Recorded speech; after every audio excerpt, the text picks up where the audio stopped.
You just turned up the heat without even looking at the dial, somewhere between 68 and 72 degrees, and you stopped thinking about it. You are wearing a t-shirt in the middle of winter. There is food in your fridge that will last another week without spoiling. Outside, it is freezing and it does not touch you at all. Now, take all of that away. No thermostat, no insulated walls, no grocery store, no electricity, just your body, whatever you could make with your own hands, and a night that will not end for 16 hours. That was not an emergency for your ancestors. That was a normal night in January for over 300,000 years. So, how did they not just survive that, but do it again and again for thousands of generations? Start with the body itself, because that is where this begins. Your core temperature sits around 37 degrees Celsius. Drop it just a few degrees, and you start shivering uncontrollably. Drop it further, and your mind grows foggy. Your coordination fails. The gap between alive and dead, measured in body heat, is smaller than you'd think. But your body isn't defenseless. The moment cold hits, blood vessels near your skin tighten, pulling warm blood inward to protect your organs. Your fingers go numb first. That's not weakness. That's your body making a calculated sacrifice to keep your heart warm. And there's something stranger going on underneath that. In 2014, physiologist Wouter van Marken-Lichtenbelt found that repeated cold exposure activates brown fat, a special kind of tissue that burns energy to produce heat directly, without shivering at all. The more your ancestors were exposed to cold, season after season, the more efficient this internal furnace became. Your body still carries this machinery. It's just been switched off by central heating. Adaptation only buys you so much time, though. No amount of brown fat keeps a person alive at -30 without help. That's where fire changes everything. The oldest confirmed evidence of controlled fire goes back roughly 1 million years, found deep inside Wonderwerk Cave in South Africa, discovered by archaeologist Francesco Berna.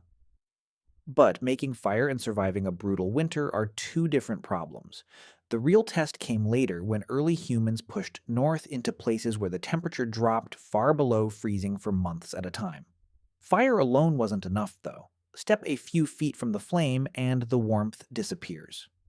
Your ancestors needed something to trap heat against their bodies while they moved, hunted, and slept.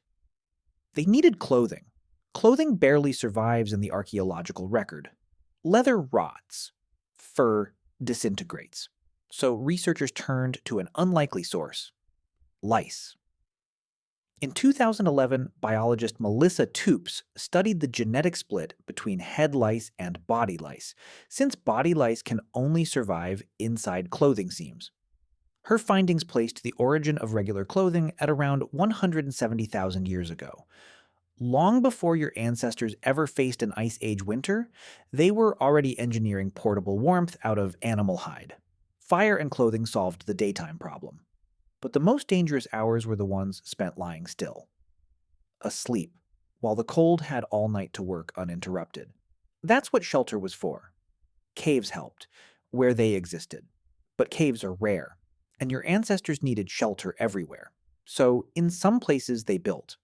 Archaeologists uncovered structures near Mezhyrich in Ukraine made almost entirely from mammoth bone, jaw bones stacked into interlocking arches, skulls anchoring the walls. Archaeologist Olga Soffer, who studied the site closely, concluded these weren't random remains. They were architecture, likely covered in hide, warm enough inside to survive when the outside world sat at 20 degrees below freezing. Picture one of those shelters on a February night. 20 or so people, packed close, sharing body heat as a resource, not a comfort. Outside, wind cuts across an open plain. Inside, a small fire burns low. And there are 14 hours of darkness left to fill. This is the part almost nobody talks about. Anthropologist Polly Wiesner studied the Kungsan of the Kalahari, whose lifestyle offers a window into this exact kind of night. She found that daytime conversation was practical, but after dark, over 80% of it turned into storytelling. Histories, warnings, moral lessons passed without ever stating them directly. Winter's darkness wasn't wasted time. It was how your ancestors preserved everything they knew, and it went even further than fire, clothing, and shelter. Around 400,000 years ago, at Kesem Cave in Israel, archaeologist Ron Barkai found evidence that early humans were deliberately saving animal fat rather than eating it immediately. That's not instinct, that's planning for a future they hadn't reached yet. Storage meant something had to be defended, and defended fairly, or the whole group suffered. That single pressure may have helped shape the sharing instincts, the loyalty, and the cooperation that still sit inside you today. None of this was ever just about staying warm. The long nights built storytelling. The shared food built fairness. The shared fire built trust. Winter wasn't only something your ancestors endured, it shaped what it means to be human. You adjusted the thermostat without looking. You forgot the cold exists at all. But your body hasn't forgotten. The brown fat is still there. The instinct to gather close when it's cold, to share, to tell stories in the dark, none of that disappeared. It's just waiting, quietly, for a winter that will probably never come.